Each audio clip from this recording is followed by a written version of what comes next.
லைஃப்பில் இந்த மாதிரி ஒரு பெயின்ஃபுல்லான ஒரு சுச்சுவேஷனை நான் ஃபேஸ் பண்ணதே கிடையாது. மனசு முழுக்க வலி வலி மட்டும்தான்.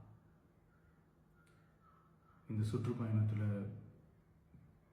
என்னென்ன மக்கள் பார்க்க வராங்க, அதுக்கு ஒரே ஒரு காரணம் தான், அவங்க என் மேலே வச்சிருக்கிற அன்பும் பாசம். அந்த அன்புக்கும் பாசத்துக்கும் நான் எப்பவும் கடமைப்பட்டிருக்கிறேன். அதனால தான் இந்த சுற்றுப்பயணத்தில் மற்ற எல்லா விஷயங்களையும் தாண்டி மக்களுடைய சேஃப்டி, அதில் எந்த காம்ப்ரமைஸும் பண்ணிடக்கூடாதுன்றதுக்காக தான் அது என் மனசில் ரொம்ப ஆழமாக இருக்கும் அந்த எண்ணம். அதனால தான் இந்த அரசியல் காரணங்கள் எல்லாத்தையும் தவிர்த்துட்டு ஒதுக்கி வச்சுட்டு மக்களுடைய சேஃப்டி மட்டும் மைண்டில் வச்சுக்கிட்டு அதுக்கான இடங்களை சூஸ் பண்ணுறது, அதுக்கான இடங்களை பார்த்து பெர்மிஷன் கேட்குறது, போலீஸ் டிபார்ட்மெண்ட்டில் அதை ரிக்வெஸ்ட் பண்ணி கேட்போம். ஆனால் நடக்கக்கூடாதது நடந்துருச்சு.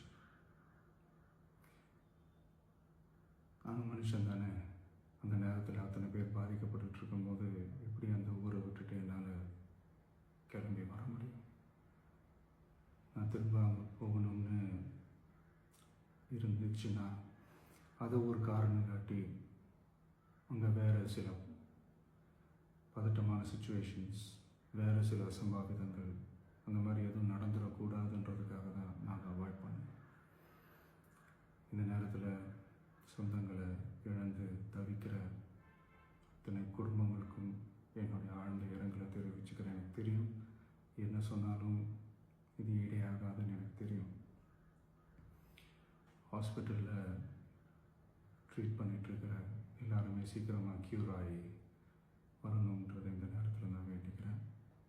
கூடிய சீக்கிரமே உங்கள் எல்லாரையும் நான் சந்திக்கிறேன். இந்த நேரத்தில் எங்களுடைய வலிகளை, எங்களுடைய நிலைமையை புரிஞ்சுக்கிட்டு எங்களுக்காக பேசின அரசியல் கட்சிகளை சார்ந்த நண்பர்கள், தலைவர்கள் அனைவருக்கும் என்னுடைய நன்றியை தெரிவிச்சுக்கிறேன். கிட்டத்தட்ட ஒரு 5 மாவட்டத்துக்கு பிரச்சாரத்துக்கு போனோம். இந்த மாதிரி எதுவுமே நடக்கல. ஆனால் கரூரில் மட்டும் ஏன் எப்படி நடக்குது, எப்படி நடக்குது?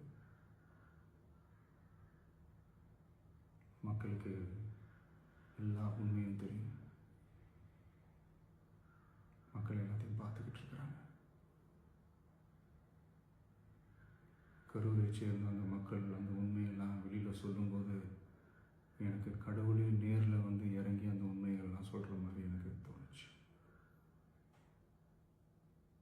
சீக்கிரமே எல்லா உண்மைகளும் வெளியில் வரும்.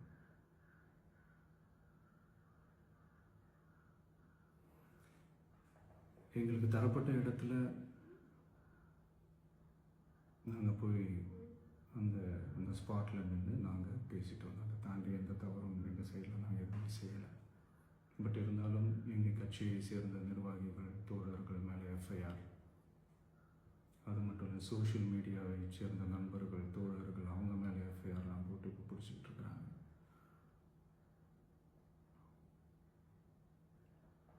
சிஎம் சார், உங்களுக்கு ஏதாவது இந்த பழி வாங்கணும் அப்படின்ற எண்ணம் ஏதாவது இருந்துச்சுன்னா என்ன வேணாலும் பண்ணுங்க. அவங்க மேலே கை வைக்காதீங்க. நான் ஒன்று வீட்டில் இருப்பேன், இல்லை நான் ஆஃபீஸில் இருப்பேன். என்ன வேணாலும் செய்யுங்க.